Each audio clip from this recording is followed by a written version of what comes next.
என்ன நினச்சிட்டு இருக்கிற நீ? எப்போ பாரு சோறாக்கி போடுறது, பாத்திரம் கழுவுறது, துணி துவைக்கிறது, இப்படியே என்ன வேலை வச்சு வீட்டுக்குள்ளேயே அடக்கி வச்சிருக்கா பார்க்கலையா? ஏன்னா அப்படிலாம் அடைக்கலாம் வைக்க முடியாது. உன்னை யார் அடைச்சி வச்சது? வீட்டு வேலை எல்லாத்தையும் நான் பார்த்துக்கிறேன், நீ வெளியே போய் வேலை செய்ய. ரெகுலராக வீட்டுக்கு பண்ணுற செலவு இருக்குது பார்த்தியா? வீட்டோட இஎம்ஐ, கரண்ட் பில்லு, தண்ணி பில்லு, நெட் கனெக்ஷனுக்கான பில்லு, அது போக உன் சிம்முக்கும் ரீசார்ஜ் பண்ணிக்கின்னு என் சிம்முக்கும் ரீசார்ஜ் பண்ணு டேட்டா பேக்கோட. ட்ரெஸ்ஸு ஃபுல்லாக அடுக்கி வச்சிருக்க பார்த்தியா? அதை அப்படியே ஆப்போசிட்டாக மாற்று.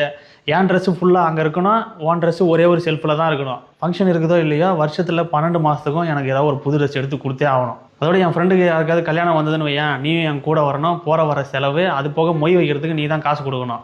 அதோட எங்கள் வீட்டு சைடு சொந்தக்காரங்க யாராவது வராங்கன்னு வை, அவங்களுக்கு மட்டன் பிரியாணி செஞ்சு போட்டு ஊருக்கு போகும்போது புது செட்டு ட்ரெஸ் எடுத்து கொடுத்து அனுப்பணும். வாரத்தில் ஒரு நாள் தான் சண்டே லீவு, வீட்டில் ரெஸ்ட் எடுக்கலாம் அப்படின்லாம் நீ சொல்லக்கூடாது.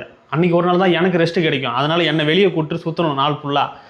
அதோட அன்றைக்கி ரிட்டன் நைட்டு வரும்போது ஹோட்டலில் தான் சாப்பிடணும். அது மட்டும் இல்லாமல் அடிக்கடி எனக்கு இடுப்பு வலி, தலைவலி அப்படி இப்படின்னு நான் படுத்துக்குவேன். அதுக்கும் நீ